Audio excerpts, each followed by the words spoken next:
You know Pink Floyd and Yes, but what about the bands the legends listened to in private? The names buried on lost labels, weird pressings, and late-night forum threads. Obscure, epic, underrated, 15 bands, 0 filler. This is rock lore. In the next few minutes, you'll meet 15 prog acts from the UK, Europe, and South America that will rewire your playlist tonight. Symphonic, Zeuhl, RIO, Canterbury, folk-prog, each with one album that proves the case.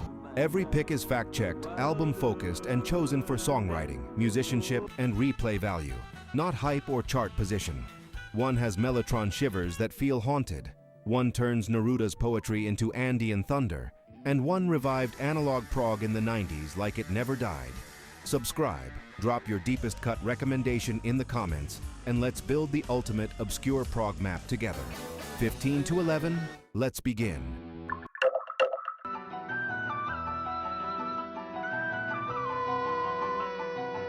In 1981, a Chilean band living and recording far from home set out to fuse a continent's ancient breath with modern rock instrumentation. Alturas de Machu Picchu isn't just an album, it's a cultural bridge.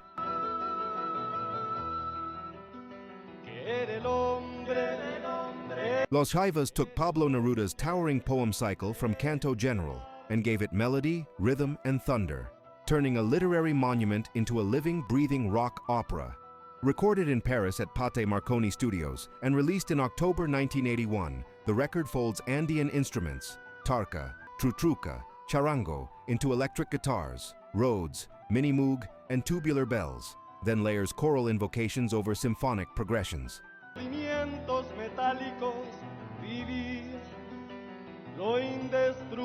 The band had never stood atop the citadel when they began composing. They worked from photographs, channeling an imagined altitude into the slow-motion rise of La Poderosa Muerte and the ceremonial pulse of Antigua, America.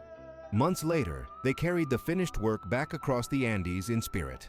A television special filmed among the ruins introduced the album to Chile and Peru, a symbolic homecoming that helped the music become heritage, not just a release.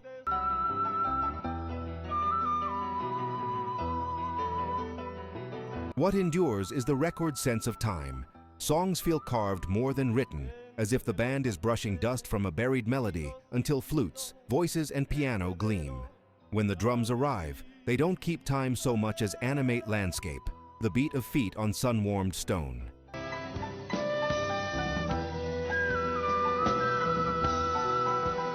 That's why Alturas has become the shorthand for Andes prog, not a style but a stance, using progressive rock's ambition to restore pre-colonial memory to the center of the stage. If you can, play it end to end in one sitting. The sequence is the story. This video is sponsored by the Lore Store on Amazon, your one-stop shop for music lovers across reggae, rock, pop, and hip-hop. We built it for real listeners who don't want to dig through 1,000 listings to find the right gear. Inside the Lore Store, you'll find 5 aisles. VIP, top, battle-tested essentials, headphones, turntables, speakers, gig-safe earplugs, smart speakers. Reggae vibe, roots and lovers. Rock made easy, automatic decks, warm bookshelf speakers, vinyl care. Rock lore, classic rock must-haves, open back cans, simple amps, living room concert vibes. Pop lore, feel-good everyday setups, clean, clear speakers, easy streaming, nostalgia-friendly picks. Hip-hop must-haves, punchy bass without the muddle, closed-back headphones and living room systems that handle low-end, plus a rotating crate of old album vinyl if you're rebuilding a 60s-90s collection. Every product page tells you who it's for, 3 pros, 1 con, and why we picked it. So you can choose with confidence. Flying soon? Check. VIP for noise canceling that tames plane roar. Mostly listening at home? Try open-back headphones that let live albums breathe. Want instant gratification vinyl? Our fully automatic turntable is 1 button from silence to music, and the record cleaning kit knocks down crackle so the bass tightens up. Headed to shows? Grab high-fidelity earplugs, hands-free at home. Our smart speaker picks let you say, play 70s reggae or classic pop, and you're there. Deal alert! If you use the link in the description, you'll land on our curated picks with current best available Amazon pricing and active discounts where applicable. Prices change, so buy now to lock in today's deal. Tap the link in the description, Pick your aisle, grab a favorite, and tell me which category you want me to build next. The Lore Store. Listen better, with gear that gets out of the way and lets the music live.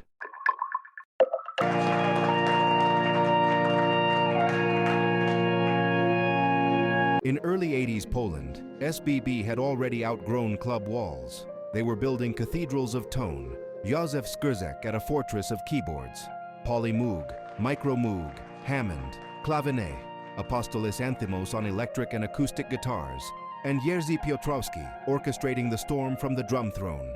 On Memento Z, banalnym tryptykiem, they fuse symphonic writing with jazz fusion agility, moving from lyrical themes to volcanic improvisation without ever losing the thread.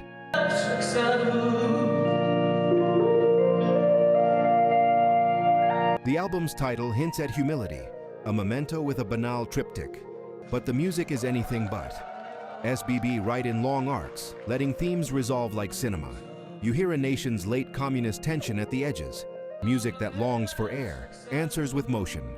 The LP has since become a touchstone in the band's vast catalog, with collectors seeking out different editions for their subtly different sonic signatures and sleeve credits.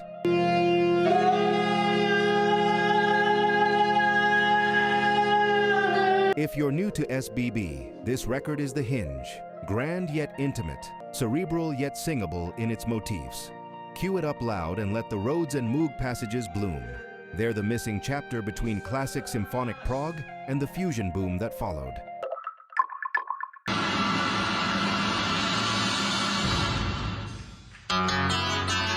American prog rarely sounded this crystalline. Happy, the man's self-titled debut, was produced by Ken Scott. Yes, the studio luminary behind Bowie and Supertramp, recorded at A&M Studios in Hollywood in late 1976 and issued by Arista in August 1977.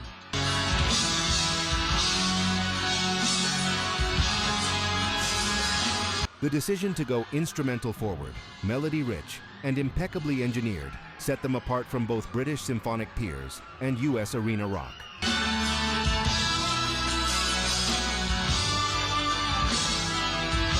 Listen for how they sculpt motion. Sax and flute sketch the skyline, keyboards thread labyrinths, and the rhythm section turns meter changes into choreography rather than math. The album became a cult keystone, later appearing on Rolling Stone's 50 Greatest Prog Rock Albums list, an acknowledgement not of sales, but of design. Meticulous, lyrical, and strangely human.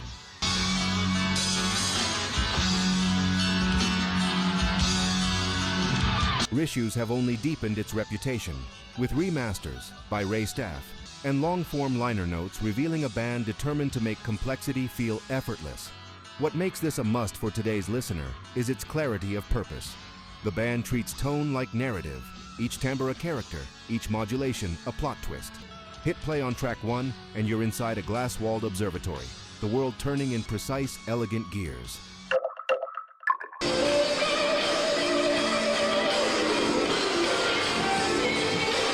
When prog came back in the 1990s, it didn't arrive as nostalgia in Sweden.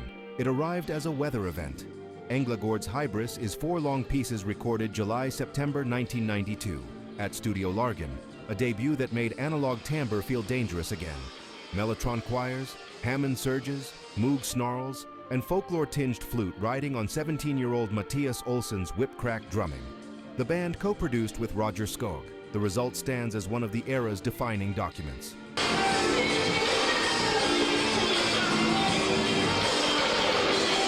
The record's secret isn't retro authenticity, it's contrast. Pastoral guitar figures snap into tectonic riffing. Gentle woodwind lines are suddenly framed by avalanches of tape-saturated choir.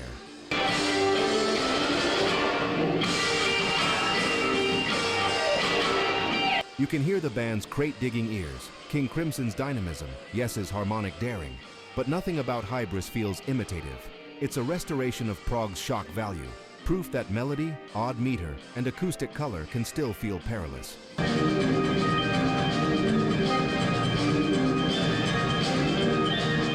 3 decades on, Hybris remains a rite of passage. The moment many modern fans realize the 1970s never truly ended, they just changed studios.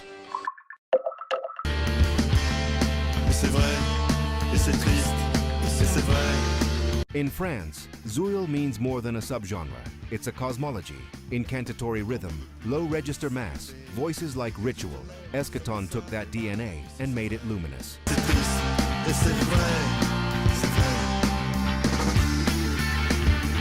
Four Visions, recorded around 1979 to 80 and issued in 1981, first circulated on cassette.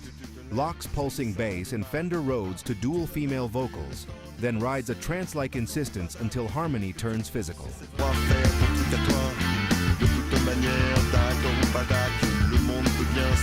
Part of the record's allure is personnel texture.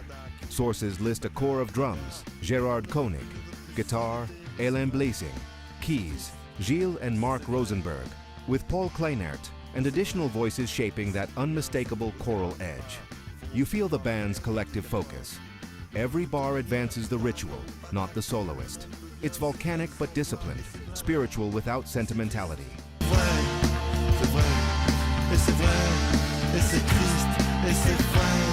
If magma is the temple, Eskaton is the procession outside. Torches, heartbeat drums, voices rising in canon.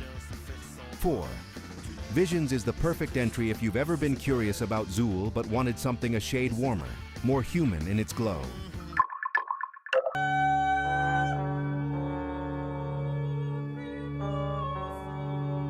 The album opens like a subterranean ritual, a low organ drone, a pulse that feels less like tempo and more like a room exhaling. Paris in the mid-80s was saturated with post-punk and art house experimentation, but Shub-Niggurath didn't so much join a scene as tunnel beneath it.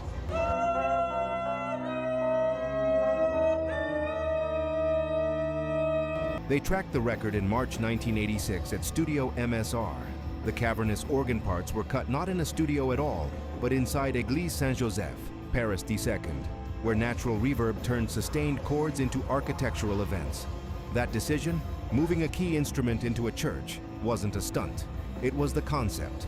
Sound that behaves like stone, harmony that throws shadows.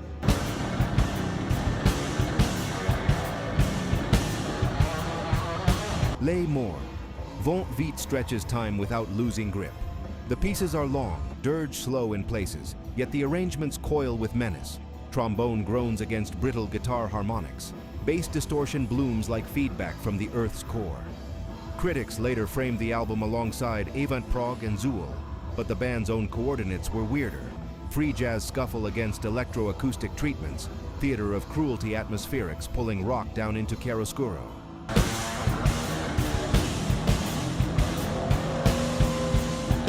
Anne Stewart's wordless soprano becomes the only lantern in these corridors, a single human tone slicing across black mass instrumentals. The result is frightening and magnetic, a document that feels less in-recorded than exhumed.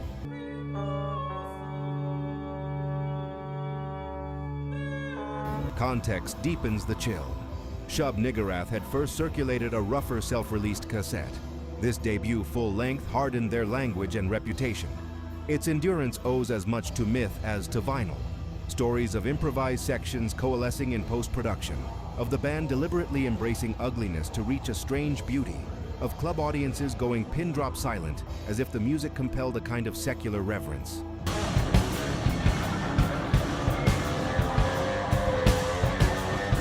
Later issues kept the legend alive as the group scattered following the death of bassist Alain Ballode in 1995. Even now, the record stands as a dare. Can you handle rock when it withholds almost everything except tension and echo? I'm winning when I've broken every door. Univers Zero approached rock the way a chamber ensemble approaches a requiem, with discipline, a feel for air between notes, and a willingness to let dissonance carry meaning.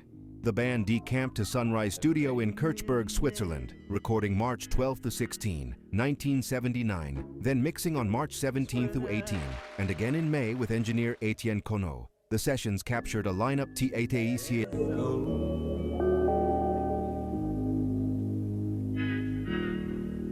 Hat reads like a small orchestra, oboe and bassoon, Mikkel Berkmans, violin and viola, Patrick Hanapier, guitar and keyboards, Roger Trigot, bass and voice, Guy Seegers, and Daniel Dennis on drums, the composer-conductor in all but name. every door, the ghosts of my life, the wilder. The three central movements, La Folle, Jack the Ripper, and Vous le saurez en temps voulu, don't unfold so much as encircle the listener. La Folle, the scythe, in an archaic spelling, sculpts a 25-minute arc from hush to hysteria, proof that the band could build terror without any of the usual rock signifiers.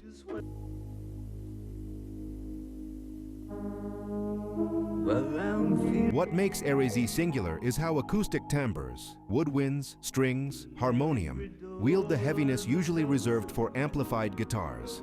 Later remasters would add period material and extend the running time, but the 1979 core remains a masterclass in negative space and meticulously plotted dynamics. I was so sure, now the doubt inside. Culturally, Hérésie is the stone at the center of Belgian rock in opposition, a scene defined less by a uniform sound than a shared defiance of industry logic. My life, the wilder than the wind. The record's cult stature owes to its refusal to compromise. No concessions to verse-chorus familiarity, no producerly gloss to soften the angles, only a dark grammar that thousands of listeners have learned to read by candlelight.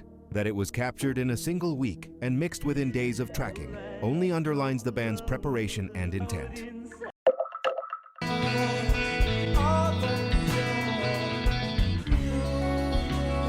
Argentina in the late 1970s was not an easy place to make ambitious, large ensemble rock. Yet Bubu assembled an almost orchestral force for their only LP, reeds and strings threading through a rock rhythm team, suites that treated themes like characters returning in disguise.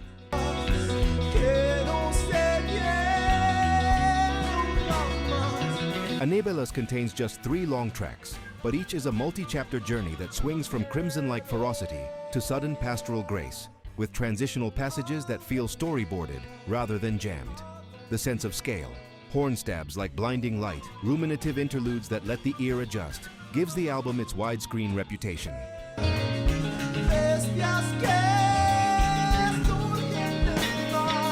Behind the scenes, the band worked like a small repertory company. Arrangements were honed for weeks, dynamics rehearsed so that tutti explosions could collapse into flute or violin without a seam.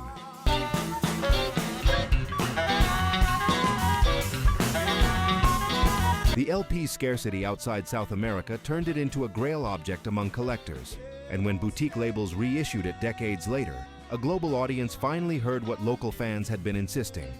This wasn't a curiosity from a peripheral scene. It was a world-class progressive statement shaped by the pressures and possibilities of Buenos Aires. Its renewed availability has cemented Anabelas as one of Argentina's definitive prog artifacts.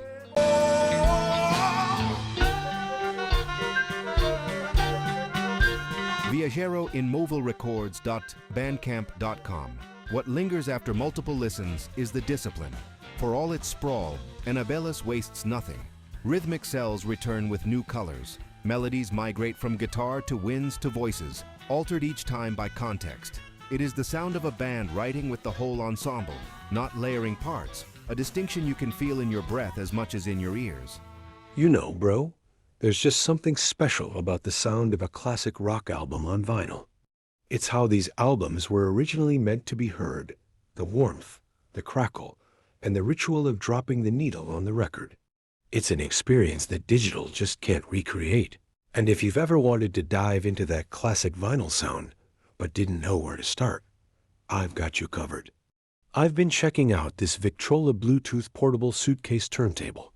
It's the perfect way to get into vinyl.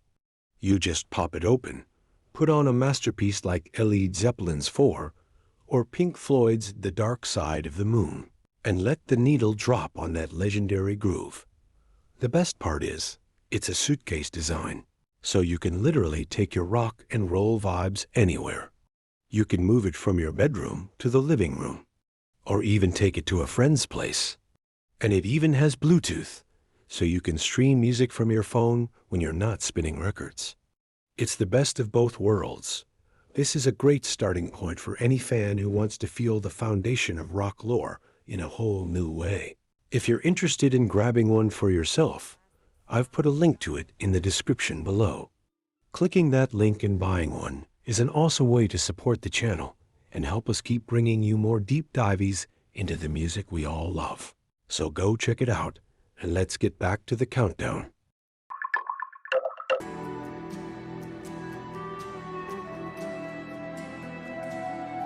The record was composed, arranged, and produced by Pulsar themselves, keeping a painter's control over tone and pacing.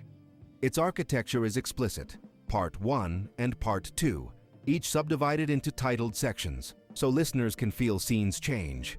A lullaby souring into doubt, a childhood color fading into gray, a door closing softly and then slamming somewhere down the hall.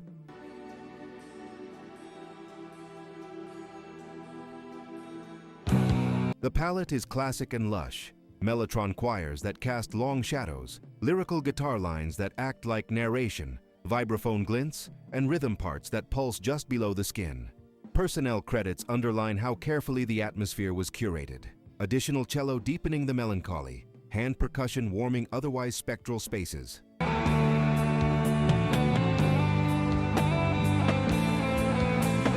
The gatefold presentation and careful sequencing encourage start-to-finish listening. Even on digital reissues, the piece resists fragmentation, rewarding those who give it the evening and the dimmed lights it seems to request. If French prog sometimes gets caricatured as whimsical or weightless, Halloween is the counter-argument.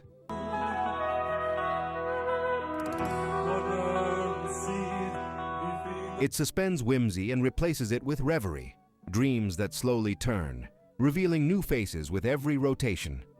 That it remains a cult favorite decades later has less to do with nostalgia than with craftsmanship. The suite's internal logic is so strong that it still feels inevitable. Pulsar. Reveal philosophies like instant squiding. From The Hague in 1970, a debut arrived that sounded equal parts conservatory prank and compositional breakthrough. Supersister, Robert Jan Stips at the keys and mic, Sascha van Geest on flute and vocals, Ron van Eck on bass, Marco Vrolijk on drums, built a Dutch answer to Canterbury's airy complexity without losing local humor.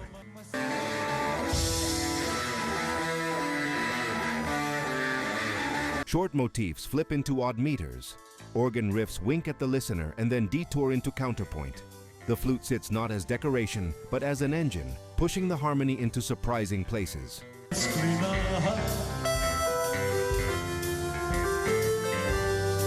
What's striking is how Present from Nancy makes virtuosity feel playful. The band delights in making the hard parts sound like games. Sudden stops that click perfectly, rhythmic hopscotch that still swings. In an era when British peers were stretching tracks to side length, Supersister proved you could fit the same number of ideas into tighter frames and come out sounding fresher.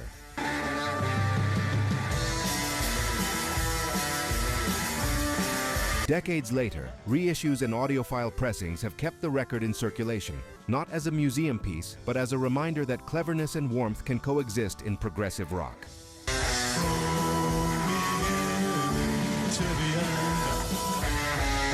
It also seeded a path for continental prog to be both brainy and light on its feet. You can draw a line from these tunes to later European bands who prized wit alongside counterpoint. The album's longevity rests on that balance: mischief at the surface, discipline underneath, and a signature voice already confident on day one.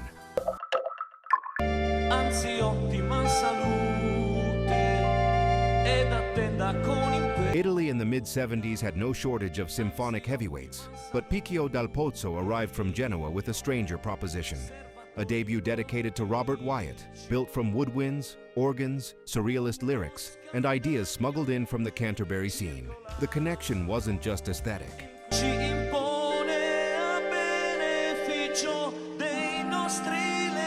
The LP is explicitly dedicated to Wyatt, and the opener, Myrta, closely follows the melodic contour of his sea song, translating his private weather melancholy into Italian art rock dialect.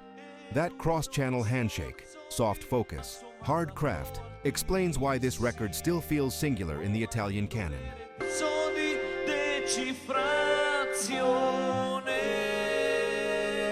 It came out on Grog Records, a label founded by bandleader Aldo Descalzi, giving the group the latitude to let horns lead, keyboards blur, and tape manipulations flicker at the edges of otherwise warm ensemble playing.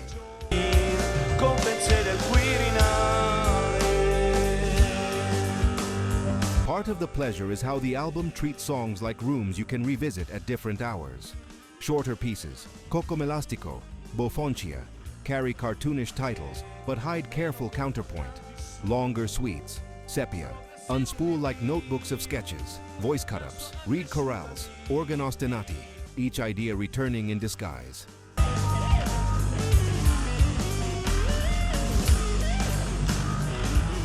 The sequencing helps. Side A, Hey Fei, and Side B, Fei Hey, mirror each other in tone, encouraging start-to-finish listening over cherry-picking.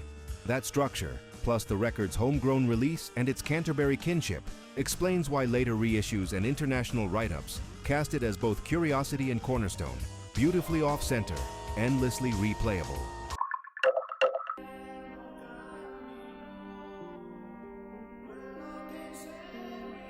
Few Italian prog debuts arrive with this much intent. A 4-part title suite on side A, 3 thematically linked pieces on side B, all orbiting Nietzsche's Thus Spoke Zarathustra. The execution is as bold as the premise. Mellotron and Hammond in towering blocks, vibraphone glints inside dark symphonic textures, Stefano Lupo Gallifai's vocals riding the crest.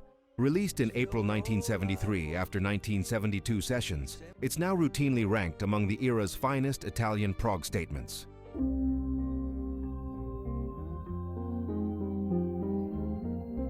The album also carried a shadow. Contemporary accounts and later histories describe how Italian national broadcaster RAI effectively boycotted Zarathustra, spooked by both its Nietzschean framing and a collage on the sleeve that included a bust of Mussolini, controversy that blunted the record's commercial reach just as it hit stores.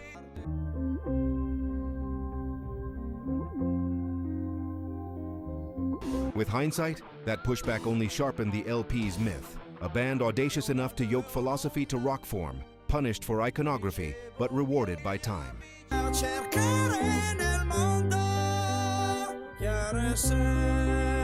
The personnel credits read like a compact orchestra.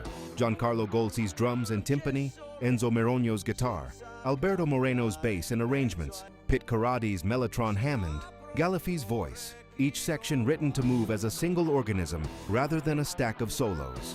Decades of reissues have ensured the music outlived the scandal, its reputation now anchored by both fan archives and interviews with surviving members.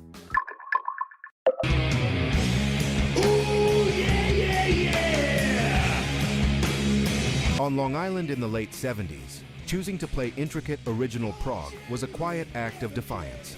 Cathedral formed in 1975 out of the ashes of Odyssey, with mellotronist, keyboardist Tom Doncourt, and bassist Fred Callan at the core, joined by guitarist Rudy Perrone, drummer Mercury Coronia IV, and vocalist Paul Seal.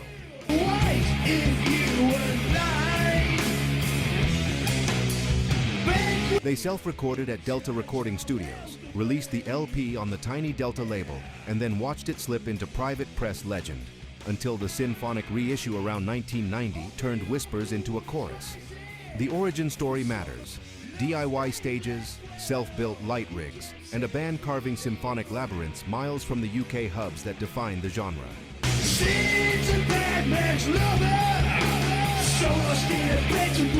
What you hear is momentum with edges, angular guitar figures that fold into long-form structures, bass lines that nod to Squire without mimicry, an ancient-sounding mellotron used as architecture rather than wallpaper.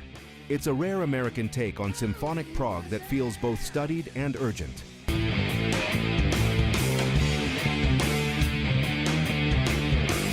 Interviews and retrospectives underline how improbable the artifact is, a fully realized statement from a scene with little industry oxygen, yet its afterlife has been rich, with collectors and critics treating it as a cult touchstone that proves the idiom wasn't only a British export. It's Psychedelic Baby magazine.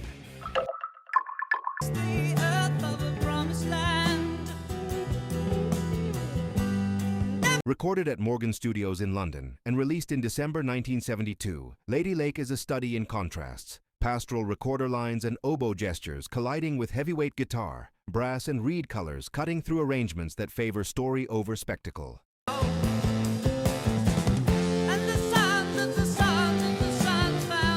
The lineup's palette is unusually broad for UK prog of the time. Tenor horn, oboe, multiple saxes, and the songs carry distinct narrative frames, from the pacifist meditation, "I Could Never Be a Soldier," to pilgrimage and ballet references elsewhere. Producer Dick Parkinson kept the sound lean enough for the details to register, and the result is an LP whose emotional weight sneaks up on you.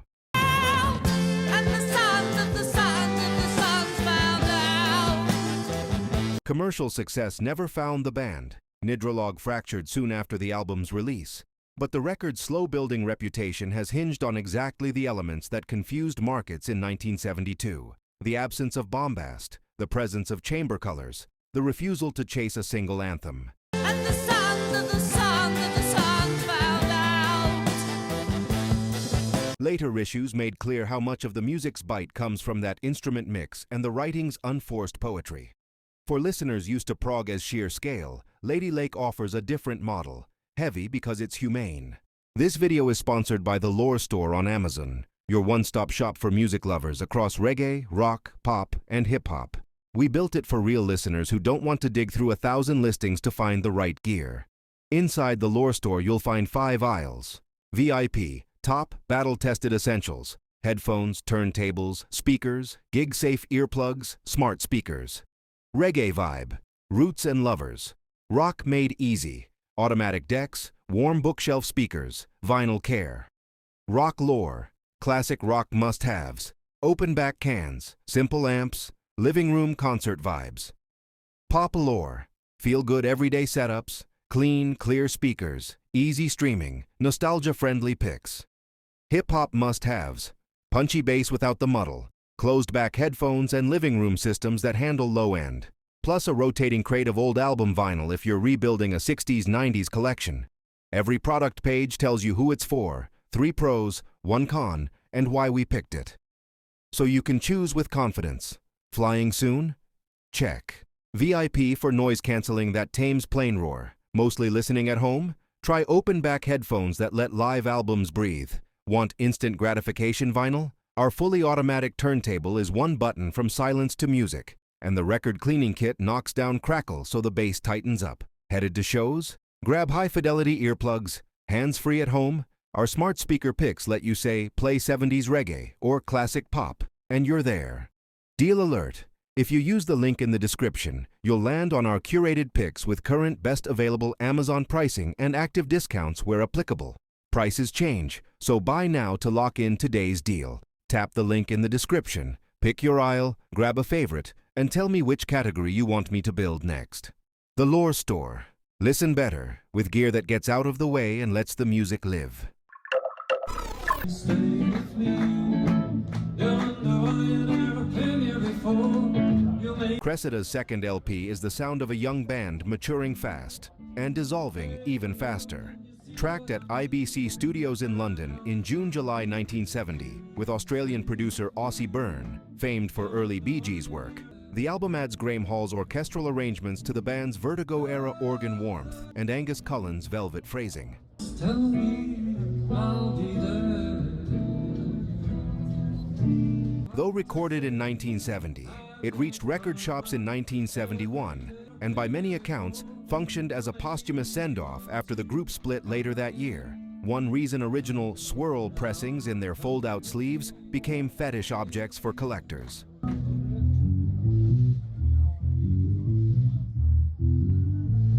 What elevates Asylum is how naturally it absorbs the orchestra without losing band identity. Peter Jennings's Hammond and Mellotron still carry the harmonic load. The rhythm section still breathes like a live unit. Byrne's production gives everything air. The Closer, often cited by fans as a mini-epic high point, feels like a curtain call for a version of British art rock that prized melody and mood over length for length's sake. Later anthologies and official band notes have kept the record in circulation, but its enduring appeal is simpler. It's Vertigo label gold where craft and emotion share the same sentence. The journey doesn't end here, rock warrior. Watch this next.